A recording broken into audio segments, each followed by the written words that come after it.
속보. 김소혜, 배성재와의 인맥 자랑. 결혼식에서 핑미 부르기로 약속. 하지만 배성재 아직 결혼 소식 없다. 안녕하세요. 2023년 8월 17일 목요일 배성재의 텐에 오신 여러분 환영합니다. 배성재입니다. 첫 곡은 프로듀스 101 픽미 드렸습니다. 오늘의 헤드라인 김소혜, 배성재와의 인맥 자랑, 결혼식에서 픽미 부르기로 약속. 하지만 아직 결혼 소식 없다 였습니다. 어제 BTU 멤버 소혜 씨가 옥탑방의 문제아들에 출연해서 제 얘기를 했는데 이게 기사로도 났습니다. 연예계 인맥 자랑을 하면서 또 재언급을 했는데 라디오도 같이 했고 축구 경기가 있으면 문자로 연락을 한다. 결혼할 때 축가까지 해주기로 했다. 예, 그러면서 결혼 계획은 아직 들은 바가 없다. 뭐 이런 말까지 했습니다. 축가를 핑미를 불러준다. 뭐 이런 얘기를 했다고 그러는데 오랜만에 팽소혜를 또 이렇게 보니까 반갑고 궁금하고 보고 싶고 그러네요. 베텐에도 이제 출연할 때가 됐네요. 이번에 KBS 드라마 순정복수에 들어갔던데 다음 주가 또 첫 방이니까 연기자 소혜 씨의 모습 많이 응원해 주시고 시간대가 베텐이랑 겹치나요? 어쨌든 타방송사 프로니까 알아서 네 하시고요. 예, 드라마 끝나고 좀 여유 생기면 베텐에 와주시면 좋겠습니다. 자, 오늘은 이종범 작가와 찐해타운 할 겁니다. 영화 바스터즈 거친 녀석들 영화로 토크를 쪄낼 거니까 이 영화를 재밌게 보신 분들 있다면 잠시만 기다려주세요. 같이 영화 토크를 하고 싶은 분들은 샵 1077 짧은 문자 50원 긴 문자 100원 혹은 고릴라로 참견 문자를 편하게 보내주시면 되겠습니다. 유튜브 에라우 채널 혹은 카카오 TV에 배성재 검색하고 들어오시면 채팅을 치면서 보는 라디오로 즐기실 수 있으니까 많이 참여해주세요. 선물 소개해드립니다. 오늘은 프리 선언 없이 바로 본 코너로 돌아옵니다. 광고 듣고 돌아오겠습니다. 핸드폰 계정 해킹당한 게 근황인 남자 웹툰 작가 겸 크리에이터 이종범 씨 어서 오세요. 네, 안녕하세요. 계정 털린 남자 이종범입니다. 이종범 작가가 기사가 하나 났는데 왜 이런 게 기사가 나는지 아직도 의문입니다만 핸드폰 벽돌되는 계정 해킹 웹툰 작가도 당했다라는 기사. 나 이 기사에 그 처음부터 끝까지 모두 의문이 좀 들긴 하지만 예. 정확히 말하면 뭐 벽돌은 안 됐고요. 당연히 벽돌을 만들어야 되죠. 결국은 초기화 시켜야 되니까. 그래가지고 최근에 한 이틀 정도 고생했습니다, 여러분. 예.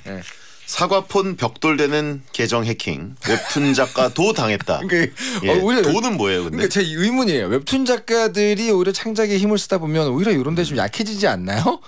더 취약계층 아닙니까? 저 그래서 약간 이것도 또 유명인도 당했다 이런 느낌이죠. 뭐 그런 느낌일까요? 네네. 네. 그래서 잠시 오랜만에 기사가 떴는데 누구는 소혜 씨와의 어떤 인맥 이런 걸로 뜨는 동안 저는 나의 계정이 털린 것이 기사가 됐네요. 네네. 그러면 지금 핸드폰이랑 뭐 패드 이런 거를 다 못 쓰는 상황인 건가요? 아니요. 잘 쓰고 있습니다. 잘 쓰고 있고 약간 몇 가지 좀 여기서 다 말씀드리기 어려운 기나긴 여정을 거쳤죠. 거쳐가지고 잘 쓰고 있습니다. 13년 동안 살아왔던 하나의 자아가 사라진다. 계정은 어쨌든 그 빼앗겼지만 다시 이제 새로 받아서 할 수 있게 됐다. 약간 이세계 판타지물 느낌이에요. 새로운 세계에 환생한 느낌, 신생아된 느낌. 13년 동안 살아온 내 계정에 모든 건 없고 이제 그건 다른 존재에게 뺏겼고 나 이제 새로운 계정으로 살아가야 된다. 그런 느낌이 좀 있습니다. 그러면 되게 그걸 털리고 해킹당한다는 건 끔찍한 일인데. 끔찍하죠. 네. 한국 사람들은 대응하기 되게 어려운데 미국 사람들은 좀 잘 해결해 주나요? 제가 보기엔 현생 인류가 다 대응하기 어려운 일이에요. 당신이 어느 나라 사람이건 상관없습니다. 알겠습니다. 예. 폰 기종에 관계없이 제품에 관계없이 당할 수 있는 건가요? 근데 뭐 요즘에 다들 보안 조심하시니까 네네. 저같이 좀 바보같이 저는 그 회사에서 온 거 메일인 것처럼 보이는 아닌 메일인 거죠. 안내 메일 와가지고 뭐지 하고 열어봤다가 이게 약간 문제가 생기기 시작한 거기 때문에 여러분들은 괜찮을 겁니다. 이메일을 잘못 열면 안 된다. 그죠. 그거 딱 봤는데 무슨 이렇게 굉장히 뭐 무슨 안 좋은 일이 내 계정에 일어난 것처럼 메일이 온 거예요. 알고 봤더니만 그런 메일을 우리는 보내지 않는다. 그런 게 스미싱이 됐다. 그렇죠. 팀쿡이 자국민 위해서 빨리 처리해줬네라고 하시면 됐고. 근데 제가 좀 피곤하고 되게 과로 상태여가지고 잠이 부족했어요. 예. 정말 해롱해롱한 상태에서 이제 메일 확인하고 뭐 지우고 하다가 그렇게 됐기 때문에 이건 전적으로 저의 문제고요. 어떤 뭐 제품이나 회사의 문제는 아닙니다. 네. 안효희님 계정 해킹당한 기사를 이종범 작가가 직접 캡처해서 SNS에 올리셨던데 평소에 자기 이름을 많이 검색하시나 봐요. 하루에 몇 번 검색하시나요? 일단 검색을 안 하진 않고요. 안 하진 않는데 네네. 제가 캡처한 거라고 말한 적은 없습니다. 뭐냐면 사태가 이쯤 되잖아요. 친구들이 다 보내줘요. 크크크크크 하면서 야 너 털렸다며 이러면서 뭐 고등학교 친구, 대학교 친구들 다 보내줍니다. 아 모르고 싶어도 알게 돼요. 저희 근황을. 네. 자, 영화로 토크를 쪄내는 찐해타운 코너를 설명해 주시죠. 네, 매주 한 편의 영화를 선정할 건데요.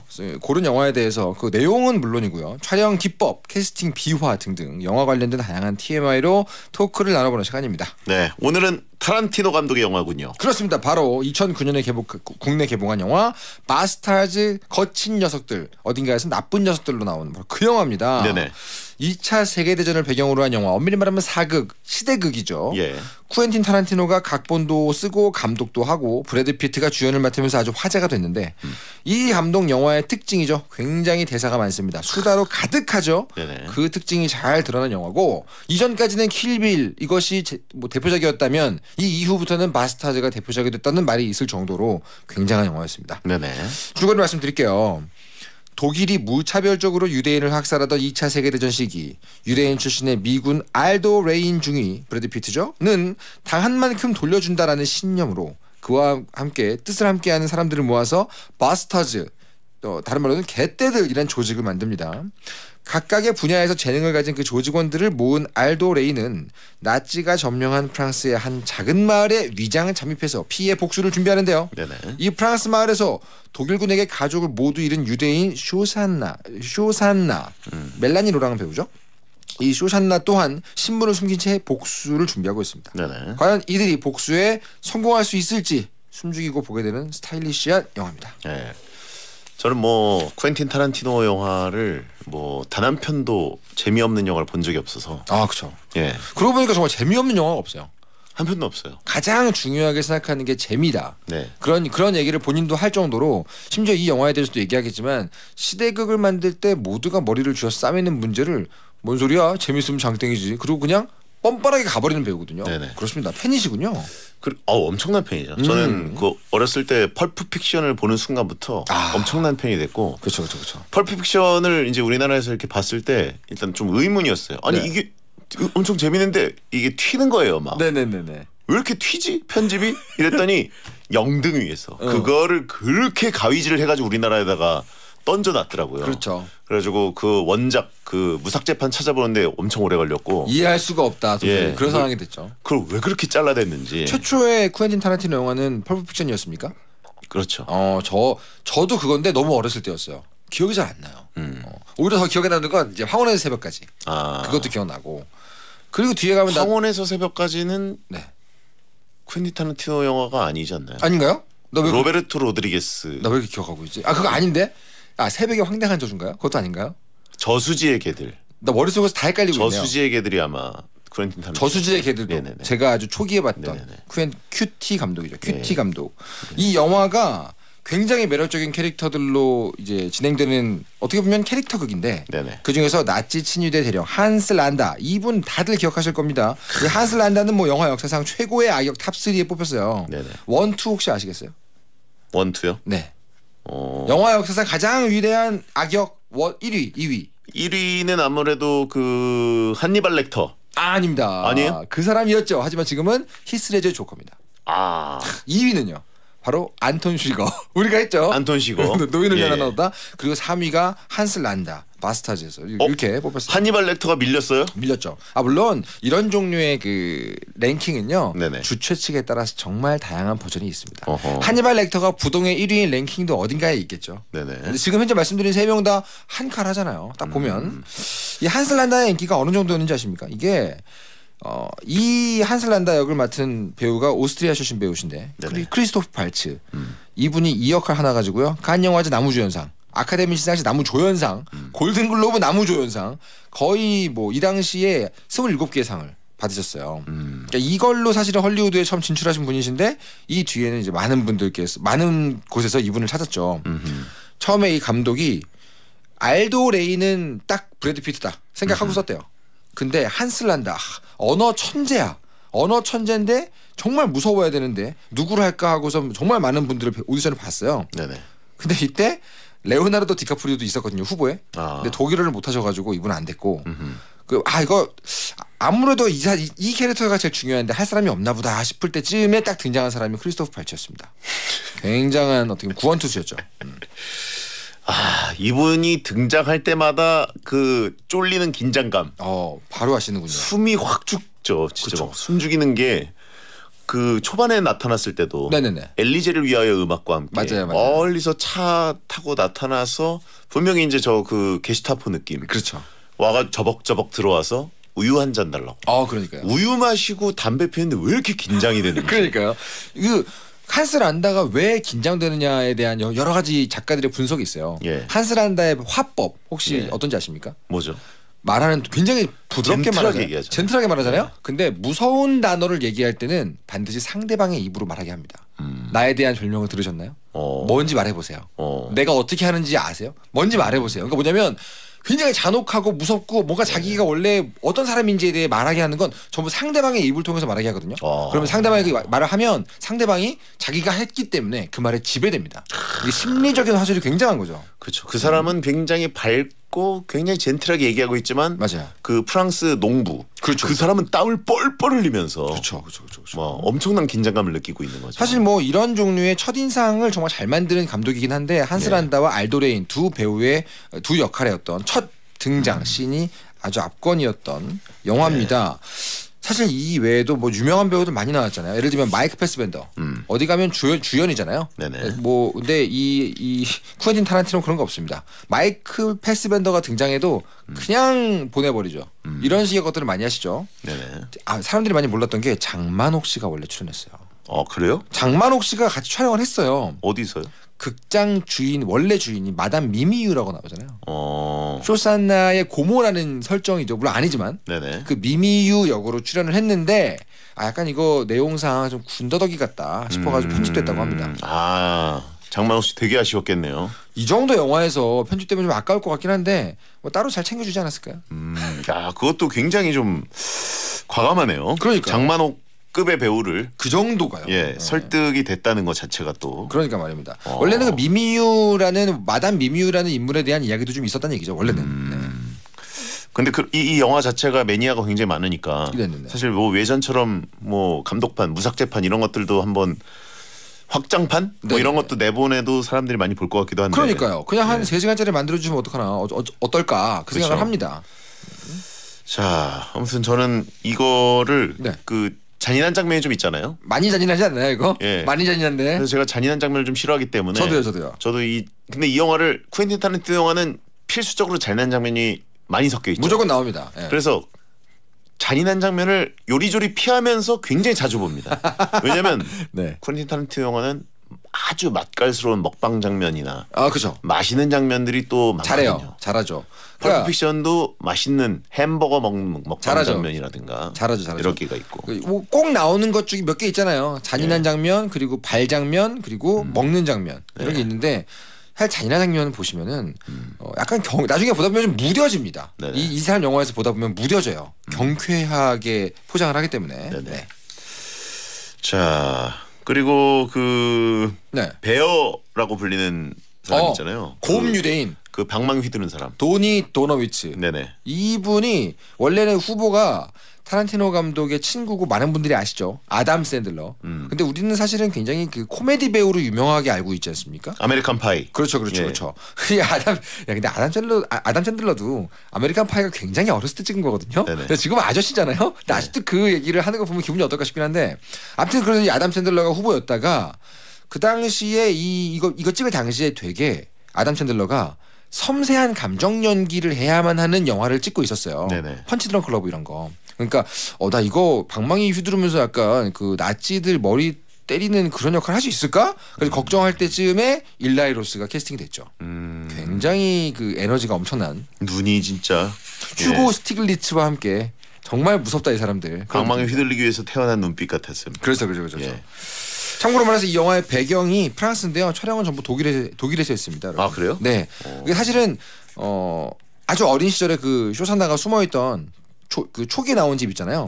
그런 것들 그 프랑스의 한가운데 있는 집까지 보이거든요. 그리고 영화관 이런 거 전부 다 세트장입니다. 독일에다 그냥 해가지고 한 거예요. 자, 그러면 청취자 여러분이 보내주신 바스터즈 거친 녀석들의 명장면 한번 이야기를 나눠볼까요? 네, 정혜진님께서 유대계 병사 8명을 모아놓고 브래드 피트의 알도 레인이 각자 나치 머리 가죽 100개씩 벗겨와야 된다라고 하는데요. 진짜 터프하더라고요. 캐릭터의 성격이 바로 보이는 대사랄까요? 그리고 브래드 피트의 사투리 억양도 캐릭터랑 정말 잘 어울렸습니다. 참고로 다른 배역들은 모두 그 오디션을 통해 가지고 선발을 했는데 알도 레이는 제가 말씀드렸다시피 시나리오 쓰실 때부터 이건 브래드 피트다. 약간 남부 사투리 좀 강하고 억센 느낌이거든요. 처음부터 이걸 상상하고 쓴 건데 재밌는 게 있습니다. 그 한스 란다는 아주 젠틀하고 정중하게 말하면서 나쁜 짓을 하잖아요. 이 알도 레인의 컨셉이 그거였어요. 올바른 일을 악랄하게 한다. 하고 있는 일은 정의롭지만 방법은 정말 악당 같다. 이런 걸 굉장히 좋아하거든요. 요즘 되게 많이들 쓰고 있는 거고 그걸 보여주기 위해서 첫 장면을 한 거고 잘 보시면 혹시 여기 목에 흉터 보셨어요? 알도 레인 한 2번 3번 봐야 보이거든요. 목에 길게 가로로 흉터가 있어요. 죽을 고비를 넘기면서 악마가 되었다라는 걸 저런 식으로 분장으로 다 만들어놨습니다. 여러분들 보실 때 다시 보시면 저기 저런 상처가 있었구나 싶은 게 목에 보입니다. 알도 디 아파치죠. 아파치 알도. 그래서 머리 가죽을 벗기는. 그렇죠. 아파치 알도. 다음은요. 진정한 탈모인을 만들어내는. 그다음 해피아워님께서 고음 유대인의 등장씬을 보고 아군인데 무서운 느낌이 들었습니다. 도노비츠 하사는 앞에서 야구방망이로 사람 머리를 내리치고 그 뒤에서는 알도레인 중위가 빵을 먹고 있고 왜 개떼들로 불리는지 알겠더라고요. 머리 가죽 벗기는 장면을 진짜로 보여줄 줄은 몰랐고요. 이거 정말 저 처음 봤을 때 너무 놀랐어요. 초반에 가장 또 잔인한 장면이죠. 그죠. 제일 먼저 벗겨지는 이제 탈모되시는 분, 그 독일군이 쿠엔틴 타란티노 감독입니다. 잘 보시면 제일 먼저 벗겨지는 사람이 있어요. 그분이 쿠엔틴 타란티노 감독이고요. 이 영화를 보실 때 여러분들이 재밌게 감상할 만한 포인트가 있습니다. 여러분 한스 란다가 등장하면 언제나 긴장되죠. 등장만으로 긴장되잖아요. 근데 그렇게 한스 란다가 어떻게 보면 치트키거든요. 그래서 근데 알도 레인이 나오면 어떤 느낌이신지 아세요? 알도 레인, 브래드 피트가 딱 등장한다. 그럼 어떤 느낌이 드는지 아십니까? 약간 코믹한 느낌. 기대감이 됩니다. 기대감. 그래서 이 영화는 사실은 긴장감과 기대감의 싸움으로 보시는 분들도 있어요. 되게 재밌습니다. 어느 쪽에서 계속 긴장감을 만들어내고 있으면 한 번씩 알도 레인이 등장해서 김을 빼줘요. 압력밥솥 김처럼 빼줍니다. 그러면 알도 레인 등장한 씬에서는 이 보는 사람들이 어떻게 될까 궁금하거나 불안한 마음이 없어요. 그냥 뭐 하나 한 건 하겠지, 시원하겠지, 경쾌하겠지라는 느낌의 이 기대감으로 가거든요. 그래서 여러분 다시 보시는 분들 계시면은 긴장감과 기대감의 대결로 보시면 좀 재밌습니다. 다음요. 문희희님께서 바스타즈에게서 살아남은 독일군이 곰 유대인을 비롯해서 그때 있었던 일을 히틀러에게 세세하게 보고하는데요. 그 얘기를 들은 히틀러는 길길이 날뛰면서 입단속하라고 지시하죠. 히틀러 역을 맡은 마틴 부트케 배우가 히틀러랑 정말 똑 닮아서 좀 놀랐습니다. CG인 줄 알았어요. 너무 똑같아가지고. 너무 똑같이 생겨가지고. 근데 약간 묘하게 일부러 촬영을 어떻게 했냐면 머리가 좀 커 보이게 한 5등신쯤 돼 보이게 찍었거든요. 카메라 가지고 그렇게 한 건데 일부러 그 옆에다가 히틀러의 그림 있죠. 뒤에서 막 그리고 있잖아요. 그거랑 나란히 보여줍니다. 그림은 8등신이니까 그 장면에 히틀러가 정말로 기가 막히게 한 4등신 5등신으로 보여요. 되게 그림체가 코믹한 어떤 그림체로 보이는 연출을 일부러 해가지고 희화화를 제대로 했죠. 그리고 해비성재님께서 휴고 스티글리츠 중사는 진짜 든든한 아군인 것 같습니다. 독일 장교를 암살하고 베를린 교도소에 있는 걸 바스타즈가 빼온 거라는 설정도 진짜 멋있지 않나요? 배역을 맡은 틸 슈바이거는 실제 독일인 배우인데 이 영화 전까지는 나치 배역을 단 한 번도 안 맡았습니다. 이게 뭐냐면 이 배우의 신념 같은 거예요. 우리 독일의 그 과거는 아주 부끄러운 일이고 나는 그런 역을 맡기 싫다라는 주의가 있었대요. 그러면서 이 역을 제안받았을 때 역으로 이 감독한테 딜을 겁니다. 내가 나치 제복을 입고 등장하는 씬에서는 최소한 1명 이상의 나치를 죽이는 장면을 넣어달라. 근데 영화를 다시 보시면 여러분들 이 스티글리츠 중사가 연합군이나 미군 군복을 입고 나올 때는 그냥 앉아 있어요. 근데 나치 군복을 입고 등장하잖아요. 반드시 1명 이상의 나치가 죽습니다. 이런 것도 굉장히 재미있는 뒷얘기죠. 그렇군요. 네네네 그렇습니다. 근데 좀 이 배우는 좀 허무하게 굉장히 좀 과거가 그 채찍으로 막 맞고 그러니까요. 고통을 겪은 다음에 이 사람이 얼마나 시원하게 복수하나 그걸 기대했는데 였는데 정웅인 씨한테 죽죠. 예. 근데 이제 그 정웅인 씨한테 어이없게 죽죠. 술 한 잔밖에 못 마시고. 그러니까요. 예. 그래서 좀 아쉬웠어요.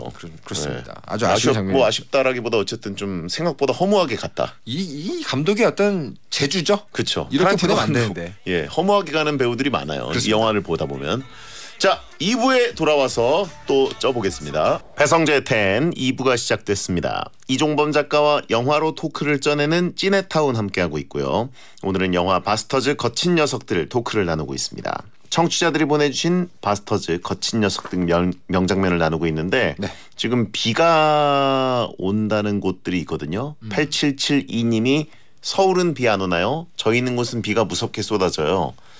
지금 남부지방 쪽에 천둥번개를 동반한 강한 소나기가 내리는 곳이 있다고 합니다. 특히 전북 지역에 50mm 이상의 매우 강한 소나기가 내리고 있으니까 또 피해가 없도록 유의하셔야 된다고 합니다. 네. 서울 쪽은 지금 비 안 오죠? 제가 올 때까지는 안 왔습니다. 아까 낮에는 잠깐 빗방울이 떨어지긴 했었는데 그래요? 대전에는 이미 왔다 갔다 그러고요. 부산은 안 왔는데 사직구장은 또 왔었다고 하고요. 뭐야? 국지적으로 오나 보네요. 여기저기서. 요즘은 다 이래요. 그러니까요. 스콜. 네. 예, 조심하셔야 됩니다. 자, 바스터즈 거친 녀석들 명장면을 보겠습니다. 네, 시네타워님께서 보내셨습니다. 극장 주인이 된 쇼산나한테 촐라 일병이 들이대는데요. 쇼산나가 불쾌한 티를 팍팍 내는데도 신경 안 쓰고 자꾸 들이댔죠. 알고 보니 종탑에 혼자 고립된 상태에서 사흘 만에 연합군 250명을 사살한 알아주는 전쟁 영웅이자 영화배우였더라고요. 그래서 당당하고 자신감이 넘쳤나 봐요. 이 장면이 이제 많은 방구석의 솔로들이 꿈에 그리는 장면이죠. 좋아하는 여자 앞에서 사람들이 자꾸 나한테 와서 인사해. 사인해달라 그래. 그런 느낌 있잖아요. 그 장면이었습니다. 예. 아니 근데 이 자신감 뭐죠? 무슨 자신감이요? 예. 자기 이름을 얘기했는데 이 쇼산나가 그래서 뭐라고 얘기하니까 되게 뭐라고 할까요? 멋쩍어 하는 듯한 연기를 합니다. 내 이름 모르나? 왜 모르지? 뭐 이런 느낌. 날 모르나? 나 완전 스타인데. 그러니까요. 근데 이제 되게 어떻게 보면 요 때까지만 보면은 되게 안 됐죠. 왜냐면 자기가 인기 있는 이유가 이 여자가 정말 싫어할 만한 이유가 되기도 하잖아요. 뭐 어떻게 보면 참 안타까운 부분이 있죠. 네네. 뒤에 가면 뭐 본색이 드러나지만. 네네. 네. 자, 치와왁님께서 보내셨습니다. 촐러 일병이 거의 끌고 오다시피 쇼산나를 식사 자리에 초대하는데요. 자신이 주인공으로 출연하는 영화의 시사회를 쇼산나의 극장에서 진행하고 싶어가지고 부른 거였죠. 거기에는 독일의 2인자이자 영화 감독인 요제프 괴벨스도 있고 무엇보다 한스 대령도 있고 촐러 제발 눈치 좀 챙겨라. 그렇습니다. 얼마나 민폐였을까요? 예. 정말 나쁜 것만 다 끌고 오면서 그걸 자기가 되게 플러팅을 하고 있다고 생각하고 있는 상황 아닙니까? 괴벨스가 나타난 것도 굉장히 재밌었고, 그러니까요. 괴벨스의 이야기를 이제 옆에서 뭔가 부역자죠. 그 통역하는 여자분. 네네네. 예. 근데 이제 그 여자분은 이 쇼시안나가 나타난 거에 대해서 굉장히 좀 뭔가 신경 쓰였죠. 마음에 안 들죠. 예, 굉장히 마음에 안 들죠. 거슬려고 있었는데 네. 무엇보다 갑자기 그 란다 대령이 나타나면서 음악이 갑자기 바뀌잖아요. 와, 거기 정말 대단합니다. 와, 그 연출. 와, 거기 정말 우리의 어떤 긴장감을 극도로 올리는 여러 가지 장치가 다 나옵니다. 네. 네. 하필 그것도 쇼시안나 옆에 텅 쓰면서 일어날 때 어깨를 팔로 탁 누르고 끝내주죠. 그러니까 마치 쇼시안나가 여기까지 도망쳐온 걸 안다는 듯이. 그러니까요. 하필이면 어깨를 누르면서. 이게 두 번째로 나온 장면이거든요. 예. 한스 란다 등장 자체가 긴장감이라는 뜻이죠. 예. 굉장합니다. 다음요. 다음은 왁 3987님께서 히콕스 중위의 등장과 함께 시네마 작전이 본격적으로 시작되는데요. 이때 빌헬름 상병과 진짜 독일군 출신인 스티글리츠 중사와 함께 조를 이룹니다. 그러면서 스티글리츠 중사한테 흥분하지 않을 자신 있냐? 라면서 계속 의심하는 태도를 보이는데요. 스티글리츠 중사한테 오히려 도움을 받고 자기 때문에 정체를 들킬 줄 이땐 몰랐겠죠. 여기서 말하는 히콕스 중위가 바로 그 마이클 패스벤더입니다, 여러분들. 네네. 마이클 패스벤더는 뭐 그 엑스맨 퍼스트 클래스에서 그랬지만 네. 술을 참 맛있게 마십니다. 그렇습니다. 사실 네. 거기서 술 하겠나라고 묻는 순간 장군한테 보통은 좀 괜찮습니다 이렇게 하잖아요. 근데 네. 거기서 아주 구체적으로 잠깐 고민하더니 스카치 거기에 물 더해서 먹겠습니다. 네. 딱 얘기하잖아요. 주문까지 정확해요. 예. 그게 이제 물 타먹는 스카치가 또 있거든요. 예. 그러면서 이제 그 장군한테 위스키 스트레이트로 물 없이 딱 달라니까 2개 가져가잖아요. 그래서 아주 너무 자연스럽게 잔을 짠하고 마시는데 이 사람 그 장면을 보고 있으면 나도 되게 위스키 먹고 싶어지는. 실제로 이 마이클 패스벤더 배우가 술을 얼마나 좋아하는지가 궁금하기도 하고. 그러니까요. 그리고 이 죽을 때도 그 위스키를 버리고 남기면 지옥 간다고 막 그러잖아요. 그렇죠. 스카치를 버리면 지옥에 간다라고 얘기를 해요. 근데 하정우 배우가 먹방을 잘하잖아요. 네네. 실제로 먹는 걸 좋아하시나요? 아시나요 혹시? 모릅니다. 저는 실제로 좋아하는 사람도 아니면 그렇게 연기 못할 것 같거든요. 전 그래서 마이클 패스벤더가 굉장히 애주가를 알 거라는 혼자만의 어떤 그 가설이 있습니다. 왠지 잘 마실 것 같아요. 네네네. 독주를 좋아할 것 같아요. 특히 그 엑스맨에서 맥주 마시는 거는 그죠. 정말 목 넘김이 느껴지는 그런 장면입니다. 네. 다음은요. 행복한 쿼카님께서 브리짓이 접선 장소를 지하로 고르는 탓에 팀원 셋을 잃은 알도레인 중위가 브리짓을 의심하는데요. 그러면서 브리짓 다리에 총상을 손가락으로 누를 땐 정말 못 보겠더라고요. 그리고 여기서 바스터즈는 이탈리아인으로 변장해서 브리짓과 시사회에 가기로 합니다. 계획대로만 되면 참 좋겠다 싶었던 순간 지하 술집에서 한스 란다가 브리짓의 구두와 사인 티슈를 발견합니다. 망했어 얘들아. 아니 그 총상을 입은 다리에다가 손가락을 집어넣는 그런 알도 레인도 정말 알도 레인이에요. 아니 근데 이게 같은 편인데. 그러니까요. 의심 간다고 하더라도 어떻게 그렇게 할 수가 있나. 그러니까 계속 그거예요. 종합적으로는 정의의 편에 서 있지만 하는 행동 하나하나는 정말 바스타즈다 이놈은. 이런 어떤 설정이기 때문에. 이게 정의의 편이 맞는지. 그러니까요. 그냥 미국의 편. 그렇죠. 지금 미국 편이라 정의 편이라. 아니. 기본적으로 연합군이 이제 나치를 잡는 얘기잖아요. 그러니까 히틀러의 반대편이다 이거죠. 근데 기본적으로 이 영화 내내 아래 턱을 내밀고 있잖아요. 되게 연기할 때 힘들었을 것 같습니다. 기본적으로 아래 턱이 윗 입술을 덮고 있는 상태로 이렇게 계속 연기를 하시기 때문에. 말론 브란도처럼. 그렇죠. 근데 그래서 매력이 있는 것이죠. 다음 상하이 피스톨님께서 죄송합니다 여러분들 지난번에 암살편 제가 다시 들어보니까 제가 하와이 피스톨을 계속 상하이 피스톨로 말하고 있더라고요. 왜 상하이 피스톨이라고 하는지 모르겠는데 볼 때마다 모니터를 하는데 계속 상하이 피스톨 들리는 거예요. 하와이 피스톨이죠. 자 상하이 피스톨님께서 보내셨습니다. 쇼산나가 극장 직원이자 남자친구인 마르셀의 도움으로 영화 시사회 날 극장을 불태워 나치에 복수할 계획을 세우는데요. 영화 필름에 사운드 입힐 기술자를 데려다가 도끼로 위협하고 위장 크림 바르듯이 볼터치 칠하고 총을 장전해서 핸드백에 넣고 정말 여전사 그 자체였습니다. 빨간 드레스 입고 2층 복도에서 당당하게 아래를 내려다보는 장면은 저의 최애신이에요. 참고로 이 쇼산나의 남자친구로 나오는 극장의 흑인 직원이죠. 이 마르셀. 이 마르셀 역이 원래 제안 같은 게 사무엘 잭슨이었습니다. 사무엘 잭슨. 그때는 이제 연인이라는 설정이 빠진 거죠. 근데 프랑스어를 못하기 때문에 출연하지 않고 그냥 나레이션만으로 참여를 해가지고요. 중간중간 보시면 사무엘 잭슨 목소리 나레이션이 나와요. 2번째가 나와요. 어디서 나와요? 35mm 필름은 뭐 인화성이 높아가지고 그러니까 그잖아요. 전차에 씻지도 못했다 그러면서 막 설명하잖아요. 그 뜬금없이 그러니까 이 영화가 되게 뜬금없이 설명을 막 하거든요 중간에. 근데 그 뜬금없는 설명도 보면은 굉장한 배우들의 목소리인 경우가 많아요. 사무엘 잭슨. 워낙 이제 페르소나들이 많기 때문에 네네네. 우정 출연 같은 게 많군요.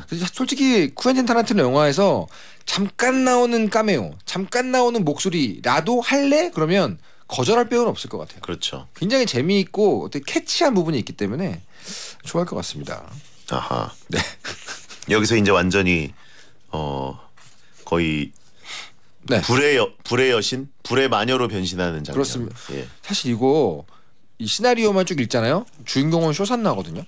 원래는 주인공이 그냥 쇼산나 그 자체예요. 근데 이 영화를 보면 주인공으로서의 쇼산나의 이야기보다도 알도 레인과 한스 란다의 아까 얘기했던 긴장감과 기대감의 그 대결만 계속 기억에 남는다는 게 되게 재밌죠. 그렇죠. 네네네.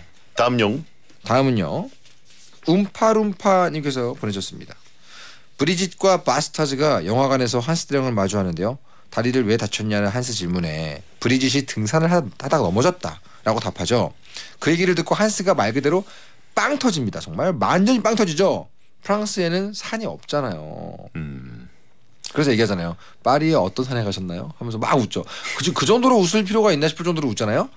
사실 그게 프랑스에는 산이 없기 때문에 등산을 하다가 다치는 프랑스인은 그 자체로 개그 문장 중에 하나입니다. 원래. 네네네. 그러니까 이게 거의 이 정도면 다 잡은 수준에. 그렇죠. 예. 끝났다 싶은 수준에. 예. 그러면서 이제 그 제이 크라우스님도 같이 보내주셨어요. 이 장면에 대해서. 네네.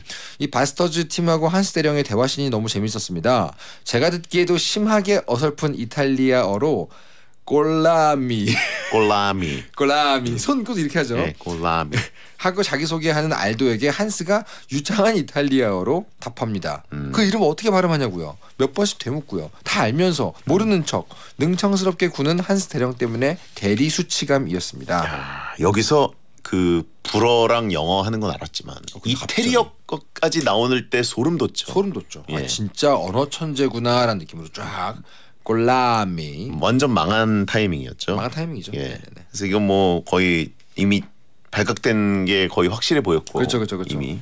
근데 이 여자를 어떻게 요리하나. 그렇죠. 그 긴장감. 어떻게 보면 이 한스 란다는 사냥꾼적인 면모가 있기 때문에 잡았다 요놈하는 그 순간을 그냥 까지 않고 어떤 식으로 통발에 밀어넣을까 그걸 디자인하는 걸 되게 좋아하는 캐릭터입니다. 그쵸. 오히려 그 상황을 연출하겠다는 강한 의지가 보이기 때문에 더 변태적인 공포스러운 인간으로 보이는 것이죠. 네. 네.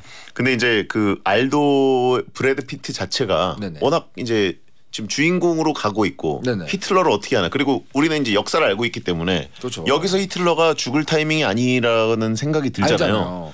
그런데 알도가 그럼 여기서 실패하는 것인가? 여기서부터 이제 헷갈리기 시작하는 거죠. 사실은 그래서 이 영화 처음 나왔을 때 다들 너무너무 좋아했고 웃겼고 특히 뭐 이동진 그 기자님 같은 경우는 막 만점 주고 막 그랬거든요. 그 네. 이유가 아예 역사적 소재를 가지고 만들었다는 기본 맥락 자체도 배신할 정도로 너무 뻔뻔하게 나가버리니까 거기서 네네. 너무 크게 빵 터진 거예요. 모든 사람들이. 당연히 여기서 히틀러가 안 죽는데 실패인가? 뭐 이런 느낌을 주는데 웬걸 그런 거 없다 이러면서 그냥 가잖아요. 네. 네. 자 다음요. 흥미 1029님께서요.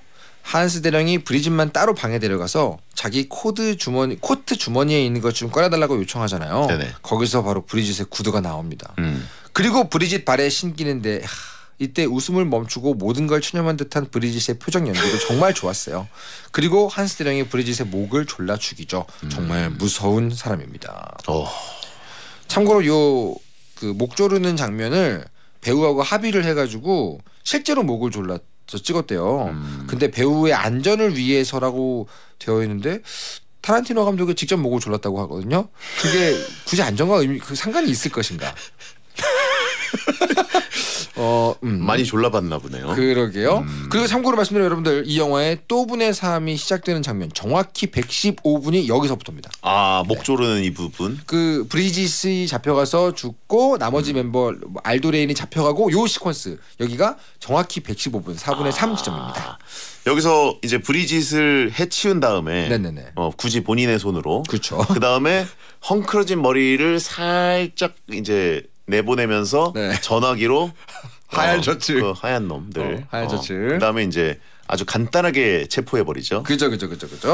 딱 보기에도 여기가 가장 이야기의 위기 지점이기 때문에 또 보는 3입니다.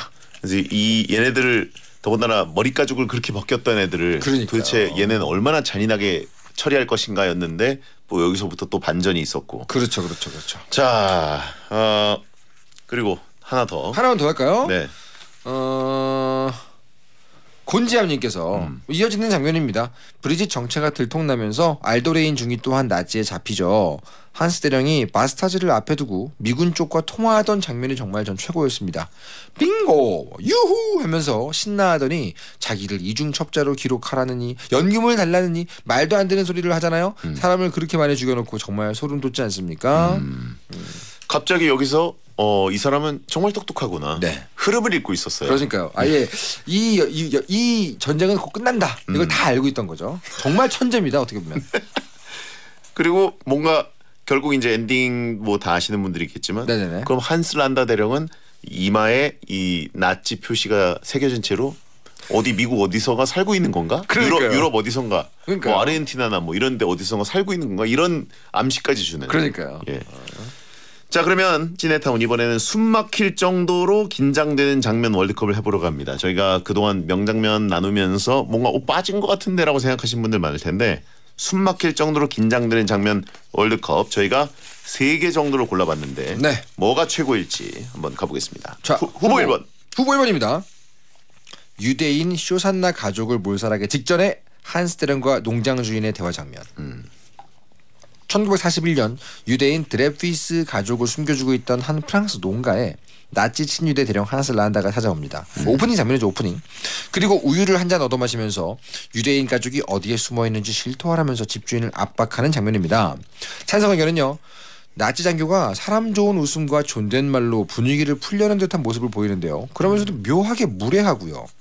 타란티노 감독 전매 특허 의미 없는 잡담 속에 한스 대령의 캐릭터성을 강렬하게 녹였더라고요. 한스 대령은 도망가는 쇼산나의 등 뒤에서 총을 겨누는데요. 그리고 총을 거두면서 또 보자 쇼산나라는데 그게 정말 무서웠어요. 정말 악마 같았어요. 네. 반대 의견은요. 긴장되는 장면이긴 했지만 솔직히 우리 모두 알고 있었잖아요. 쇼산나의 가족이 모두 죽을 거라는 것을. 그래도 쇼산나를 살려준 건 의외였습니다. 참고로 그 쿠엔틴 타란티노 감독 본인에게서는 내가 만든 작품 중에서 가장 긴장감 넘치는 장면이었다라고 이 장면을 말했다고 합니다. 네. 그러니까 본인 픽이죠 어떻게 보면. 본인 픽으로 가장 긴장 서스펜스를 느꼈던 장면이 그렇죠. 연출한 장면이 이거다. 맞습니다. 그럴 것 같긴 하네요. 네, 뭐 헤이트풀 에이시나 그 뒤에 나온 장고나 봐도 이 감독이 이 정도로 강렬하게 목을 조이는 서스펜스를 남발하진 않거든요. 네네. 근데 여기 정말 대놓고 정말 최선을 다했다 그런 느낌이 듭니다. 네. 인정이죠. 인정이죠, 이건. 그 우유를 마실 때 우유를 어떻게 또 이렇게 악인이 맛있게 마실까? 꼴깍꼴깍. 악인들은 먹방을 잘하는 것인가? 이런 그러니까요. 생각이 들 정도로. 그러니까 말입니다. 우유를 딱 마시고 혀로 딱 짭하면서 마무리하는 그 느낌. 그리고 그러니까요. 손으로 아주 예쁘게 잔을 들고 있어요. 그죠. 예. 근데 원래 악인들이 그 먹방 잘하는 이유 아세요? 왜요? 감독들이 연출할 때 먹는 행동을 그 사람의 어떤 욕망, 그 사람 안에 있는 어떤 원초성 이거 보여주려고 많이 찍어요. 그러다 보니까 악당일수록 맛있게 먹는 장면이 많이 나옵니다. 원래부터. 그리고 브라보 이렇게. 그렇죠. 손가락 모아야 돼 이렇게. 그 다음에 이상한 무슨 나팔 같은 그 파이프 담배를 꺼내가지고 피워서 이게 뭐지?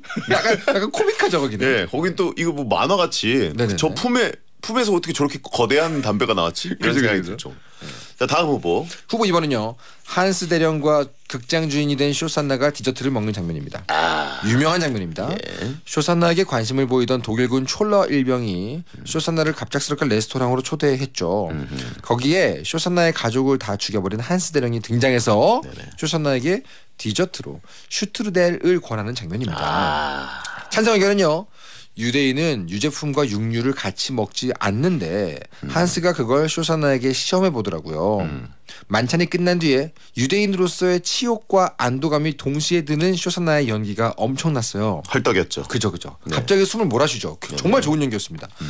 젠틀한 척하지만 냉철하고 차가운 한스 대령과 긴장을 감추려는 쇼산나의 표정이 대비돼서 더 숨죽이고 봤던 것 같아요.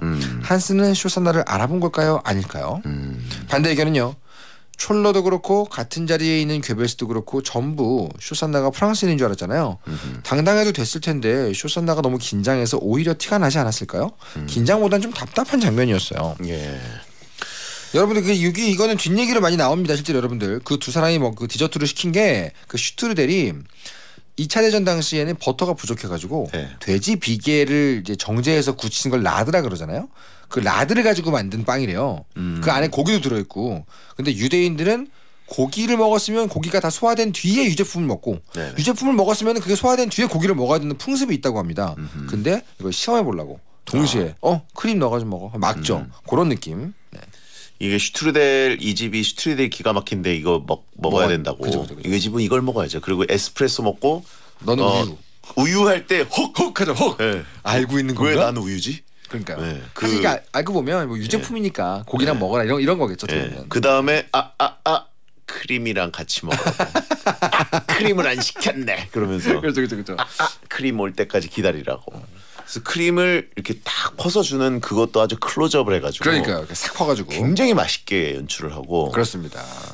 그리고 이제 그 쇼샨나도 먹으면서 눈이 한번 커집니다.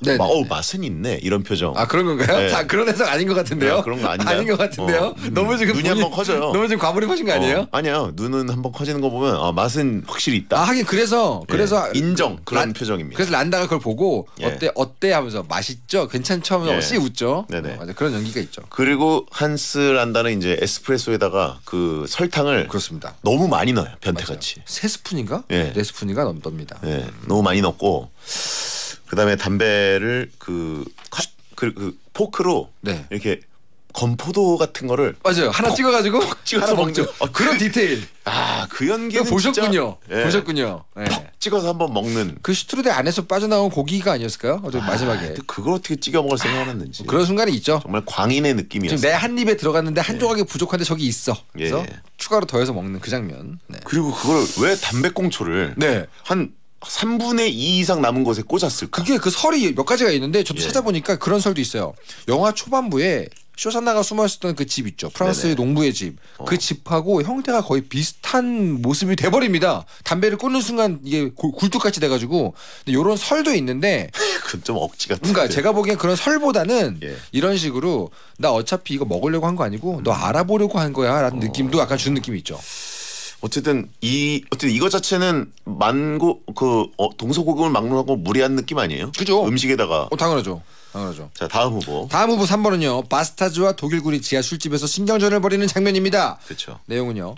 바스타즈의 요원 빌헬름 슈티글리츠 그 영국군 히콕스 중위는 여배우이자 스파이인 브리짓을 만나러 독일군으로 위장한 채 지하 술집 루이지에나로 들어갑니다. 하지만 세 사람의 정체를 의심한 독일군 헬슈트롬 소령 전공의시죠. 이들의 테이블에 합류해서 신경전을 벌이는 장면입니다. 찬성 의견은요. 억양과 손 모양으로 나치가 아니란 사실을 밝혀내는 과정 하나하나가 너무 숨막히고 쫄깃했어요. 덤으로 마지막 위스키를 원샷하는 히콕스 마이클 패스벤더 정말 섹시했습니다. 걸리면 여기 있는 모두가 다 죽는다는 걸 등장인물도 알고 관객도 다 알아가지고 정말 긴장됐습니다. 이러다 다 죽어. 반대 의견은요. 브리짓이 완전 빌런처럼 느껴졌어요. 그리고 독일어 잘하는 2명만 내려갔으면 안 됐을까요? 죽을 작정으로 지하 술집에 들어간 느낌이라서 너무 답답했어요. 정웅인 소령이 그 뒤에서 군화 잔으로 맥주를 마시고 있었던 걸 그걸 알려줬어야 되잖아. 그러니까요. 브리짓이 너무 큰 실수를 한 거죠. 나도 궁금하군 이러면서 나오잖아요. 그렇죠. 근데 여기서 이 정웅인 배우가 아니죠. 자꾸 정웅인 씨라 그러는데 헬슈트롬 소령. 이 사람이 히콕스 마이클 패스벤더를 의심하게 되는 이유가 되게 많이 나와요. 사실은 많이 나오는데 그 디테일이 많이 있습니다. 이게. 자, 어쨌든 이 카드 게임 할 때 그 짜증나는 느낌. 자, 이 세 가지 후보 중에 가장 긴장되는 장면 뭐로 할까요? 진짜 어렵네요 이거는. 전 당연히 후보 1번이라고 생각했거든요. 근데 지금 얘기하니까 1, 2, 3번 다 너무 쫄렸습니다. 대표님이래. 대표님이요? 무슨 대표님이야 갑자기. 대장님은 어떤 게 좋으신가요? 광고 듣는 동안 생각 좀 해볼까요? 좋습니다. 자, 광고 듣고 오겠습니다. 베텐 찌네타운 오늘은 영화 바스터즈 거친 녀석들 해봤는데요. 자, 가장 긴장되는 장면 이종무 작가는 뭐를 메고 싶으십니까? 전 솔직히 3번 서로가 서로를 노리고 있는 그 부위가 너무 스트레스가 심했어요. 어차피 죽는데 물론 부위가 뭔 상관입니까? 근데 모두가 서로 한 서로의 똑같은 곳을 노리고 있으니까 죽을 텐데 머리를 맞으나 가랑이를 맞으나 뭔 무섭다고 상관이에요. 해야 할까요? 기분이 나쁘잖아요. 살아있을 때가 더 중요한 거지. 살게 되면 어딜 맞느냐가 더 중요하긴 한데 어차피 죽을 텐데. 그런데 괜히 공감성 고통? 전 2번. 왜냐하면 1번이랑 3번은 결론이 보여요. 결국 서스펜스는 있지만. 근데 2번은 한스 란다가 과연 쇼시안나를 알아본 것인지 아닌지에 대한 결론이 없이 계속 긴장감을 느끼고 떠나버렸기 때문에 그 긴장감. 쇼시안나가 나중에 그 호흡을 몰아쉬는 그게. 저는 그거 인정합니다. 제가 얘기한 건 그냥 저만의 감상일 뿐이지 말씀하신 게 맞긴 맞아요. 그리고 먹방이 거기가 훨씬 훌륭했어요. 그렇습니다. 자, 그러면 다음 주 영화는 해바라기고요. 주말에 텐스타그램에 올라오는 공지를 확인하시기 바랍니다. 자, 한 줄 평! 쪼잔한 고증 따위는 부숴버리는 사극 역사상 가장 뻔뻔한 재미입니다. 야한 꿈 꾸세요.